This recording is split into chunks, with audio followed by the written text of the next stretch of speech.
Hi friends, how are you? So today is 15th Feb. चलिए देखते हैं आज क्या है। आज एक प्राइम मिनिस्टर का था पेज वन पे कि नरेंद्र मोदी हैंडेड ओवर। तो एक तो ये याद रखिएगा, Arjun main battle tank MK1A, these are the indigenously build tanks. ठीक है, एक तो ये बात याद रखिएगा।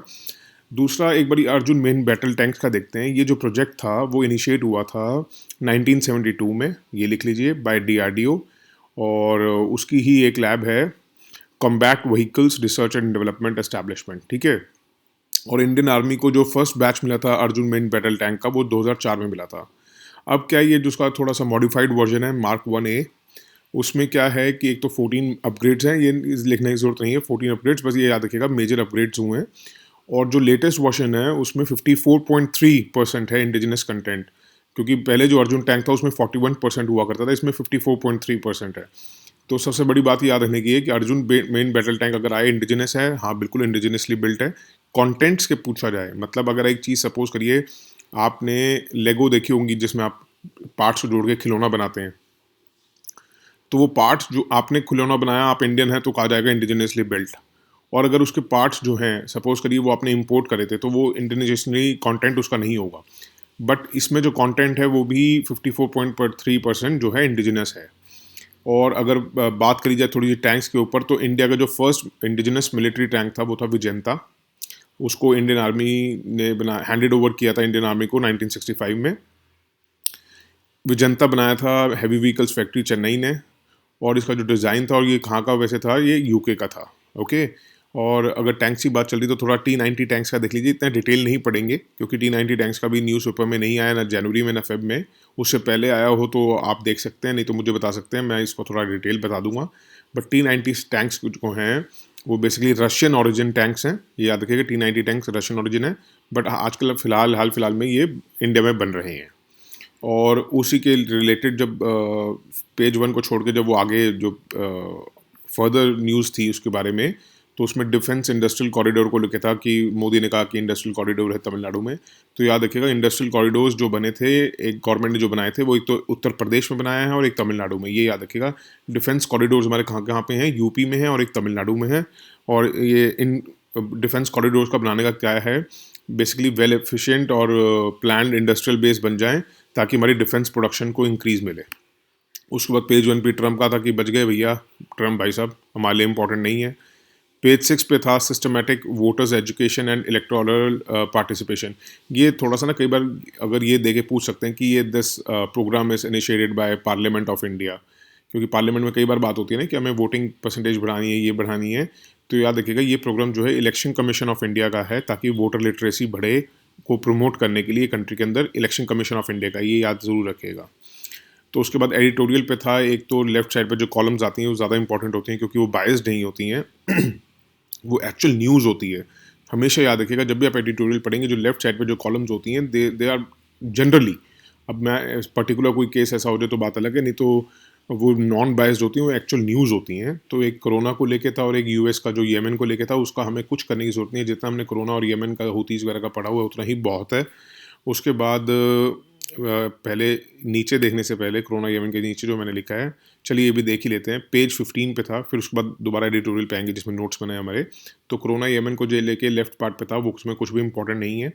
पेज 15 पे था यूएई का होप प्रॉब, जो उन्होंने मार्स पे भेजा था। ये थोड़ा सा देखने वाली बात है क्योंकि मिशंस बहुत पूछ लिए जाते हैं, 3-4 मिशंस, या किसी अगर एक कंट्री का ही पूछ लेंगे होप प्रॉब मिशन किस कंट्री का है, यूएई का है। और ये कहाँ गया था, मार्स पे गया था। और फर्स्ट एवर प्रोब है ये अरब की इन इट्स हिस्ट्री, जिसमें उसने पिक्चर भेजी है मार्स की। और अगर पूछा जाए, आपको पता होगा यहाँ से अगर मार्स जो प्रोब जाते हैं, जिनको स्पेस क्राफ्ट कहा जाता है, वो जाएंगे कैसे, खुद तो उड़ के जाएंगे नहीं, वो किसी रॉकेट के थ्रू लॉन्च होते हैं। तो वो किसने लॉन्च किया था, वो जापान से लॉन्च हुआ था, जापान के रॉकेट में लॉन्च होके गया था वो। ये थोड़ी चीज़ें हमें पता होनी चाहिए। 2020 में गया था, 2021 में उसने फ़ोटोज़ भेजी हैं। अराइव हो गया था मार्च में 9 फेब 2021 को, और उसमें तब वो फ़ोटोज़ भेज रहा है।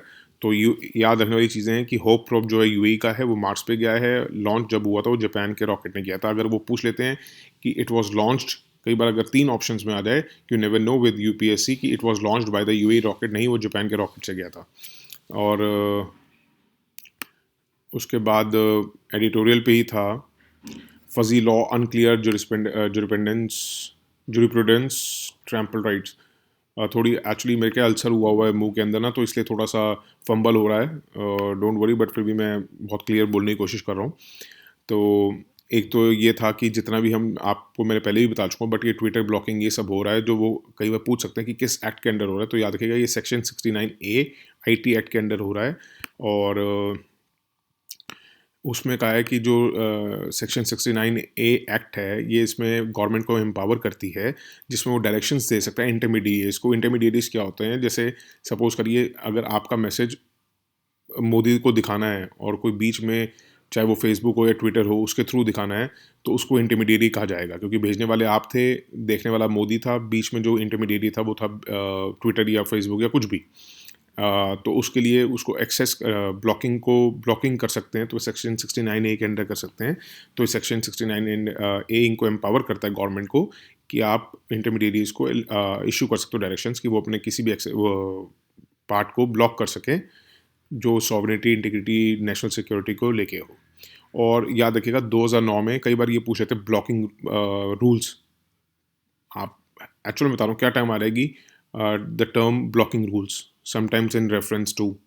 तो याद रखिएगा गवर्नमेंट ने 2009 में ब्लॉकिंग रूल्स भी निकाले थे, जो प्रोसीजर बताते हैं ब्लॉकिंग का। तो अगर कभी कुछ ऐसा आए तो याद रखिएगा it is related to section 69A। कई बार आप सोचते हैं कि पेपर में जब क्वेश्चंस आते हैं, it is been recently in the news, तो आजकल ये ब्लॉकिंग का बहुत चल रहा है, तो ब्लॉकिंग रूल्स याद रखिएगा कि blocking rules is related to section 69A। ये बहुत इंपॉर्टेंट है, और बोल्ड में लिखिएगा blocking rules related to section 69A। तो इसके अंदर क्या प्रॉब्लम्स हैं थोड़ी सी ये भी बता रखी हैं कि इसमें कोर्ट में जाने की ज़रूरत नहीं है गवर्नमेंट को कि आपने वायलेशन किया, वो सीधा सीधा उनको ब्लॉकिंग कर सकती है। उसके बाद जो यूज़र है उसी को जाना पड़ेगा कि भैया ब्लॉकिंग हटवाने के लिए कोर्ट के अंदर। इसमें प्रावधान भी है 7 साल की जेल का, अगर नहीं माना उनकी बात को। तो आपको मैंने पहले भी बताया था श्रेया सिंघल का जो केस हुआ था, उसमें सेक्शन 66A तो हटा दिया था सुप्रीम कोर्ट ने, बट सेक्शन 69A नहीं हटाया था। और उसमें बस उन्होंने इतना ही कहा था कि अगर किसी को फ़र्क पड़ रहा है तो वो चैलेंज कर सकता है हाई कोर्ट में, सुप्रीम कोर्ट में नहीं, हाई कोर्ट में कर सकता है अगर उन्होंने ब्लॉकिंग वगैरह हटानी है तो। थ्रू रिट पिटीशन आप हाई कोर्ट जा सकते हो, but you can not go to supreme court. You can go to supreme court, but अगर हाई कोर्ट नहीं मानता है तो, but first you have to go to high court अगर आपने ब्लॉकिंग ऑर्डर्स हटवाने हैं तो। उन्होंने सेक्शन 69A को स्ट्रक डाउन नहीं किया था। और बट इन्होंने बस इतना कर दिया था कि श्रेया सिंगल जजमेंट में कि मैंडेटरी कर दिया था गवर्नमेंट को कि अगर आप किसी को ब्लॉकिंग ऑर्डर्स दे रहे हैं तो आपको उसके साथ रीजंस लिख के देने पड़ेंगे कि क्यों ब्लॉकिंग ऑर्डर्स दिए जा रहे हैं। दैट्स इट, उसके अलावा कुछ नहीं है। तो आपको इसमें से मेन जो याद रखना है, एक तो ब्लॉकिंग ऑर्डर्स याद रखना है, it is related to section 69A of IT act. मुझे इस बार लग रहा है, मतलब इंस्टिंक्ट है कि इस बार ये क्वेश्चन आ सकता है कि blocking rules relates to which news or has been in the news recently is related to what।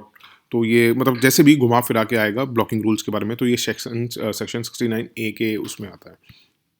उसके बाद ये पेज 10 पे था, ये इस बार मुझे इसका 100% लग रहा है, क्योंकि पहले आपको मैंने बताया था डेनिस ओवंस आया था 2019 के IAS प्रीलिम्स में।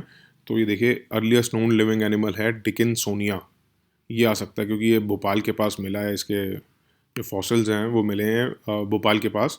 तो ये याद रखने की जरूरत नहीं है भोपाल के पास मिले हैं या भीमबेटका में मिल रहे हैं, बस याद रखिएगा डिकिंसोनिया अर्लीस्ट नोन लिविंग एनिमल है। और क्या है कि अभी तक ये ऐसे ऐसे पहले ही फॉसिल्स हैं जो हमारे कंट्री में मिले हैं, क्योंकि पहले ये मिला करते थे साउथ ऑस्ट्रेलिया में। That's it. डिकिंसोनिया का एक बड़ा सा वो बना लीजिएगा बोल्ड बोल्ड में लिख के, ताकि आप बार बार इसको रिपीट कर सकें।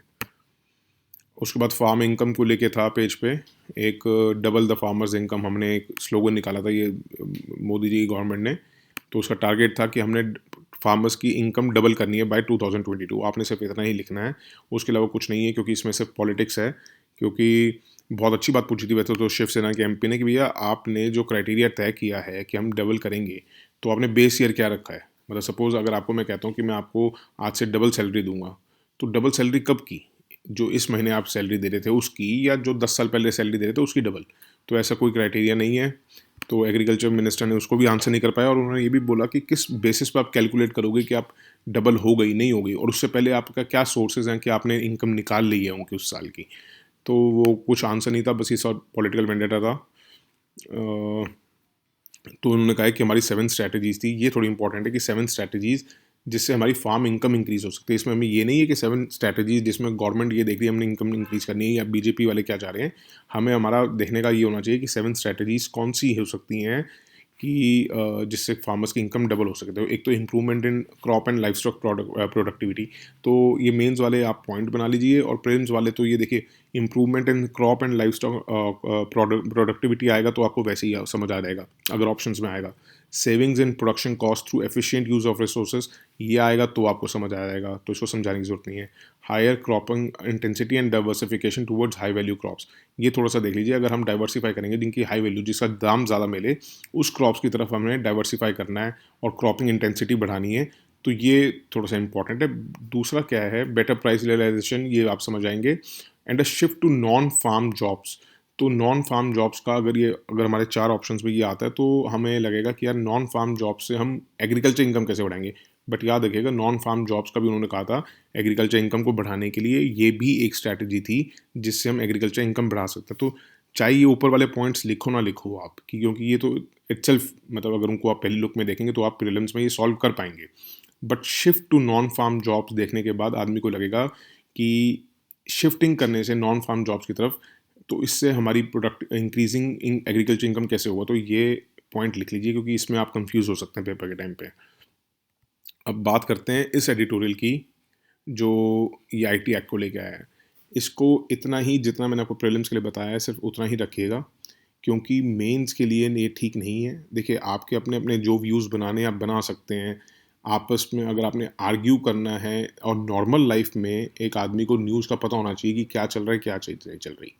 बट जब आपका अगर आप आईएएस से कंसर्न्ड हैं तो देखेगा, क्योंकि ये जो आर्टिकल आया है आपने उसके नेक्स्ट एडिटोरियल पेज पे भी जो आर्टिकल्स हैं, दो हैं आर्टिकल्स उसको, ये ट्विटर को लेके, सोशल मीडिया बैनिंग को लेके, उनको मत पढ़िएगा क्योंकि वो बहुत ज़्यादा अगेंस्ट द गवर्नमेंट हैं एंड प्रो स्पीच हैं।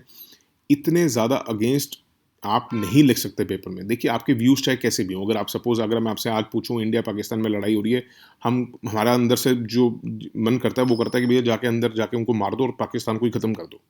बट अगर आप एक इंटरनेशनल प्लेटफॉर्म पे हो या यूएन में कॉन्फ्रेंस चल रही हो, अगर आपको स्पीच देने को कहा जाए तो आप ये नहीं कह सकते ना। वैसे ही the same goes with UPSC paper, इतना अगेंस्ट आप नहीं लिख सकते। गवर्नमेंट ऑफ मतलब जो इस टाइम जो भी रूलिंग पार्टी है वो गवर्न कर रही है, हमें गवर्नमेंट है वो, उन्हीं के टीचर्स आते हैं, सब कुछ आता है, आप इतना अगेंस्ट नहीं जा सकते। तो जिस हिसाब से ये आर्टिकल है और जो इसके अगले पेज पे भी आर्टिकल्स दिए हुए हैं, that is too much against the government and pro media. तो इसलिए आप गलती से भी इनको पढ़ के अपनी एक राय बना के पेपर में मत दे के आइएगा। पेपर में 1 नंबर नहीं मिलेगा आपको इतना ज़्यादा अगर आप अगेंस्ट लिखेंगे। देखिए आप एक जो पेपर दे रहे हैं वो ब्यूरोक्रेट का, डिप्लोमेट भी कहा जाता है, एक बड़ा बायस्ड नहीं रह सकते आप बिल्कुल भी, आपको बहुत बैलेंस्ड आंसर रखना पड़ता है। That's why I used to get high scores in GS, क्योंकि हमें कई बार समझ नहीं आता है, बट मेरे को अपनी due to God's grace starting में एक ऐसे टीचर मिल गए थे जिन्होंने बताया था कि कभी भी एक्सट्रीम में मत जाना। कई बार आपका दिल होता है, कई बार आप सोचते हो कि मैं भगत सिंह पे ज़्यादा लिखूं, गांधी जी पे कम लिखूं, हमें उन्होंने वो जान दी हमारे लिए, तो बट नहीं, ऐसा नहीं होता है, क्योंकि आपको बहुत ही ज़्यादा बैलेंस्ड आंसर लिखना होता है। आपको स्पीच के बारे में भी लिखना होगा बट आपको गवर्नमेंट का भी लिखना होगा।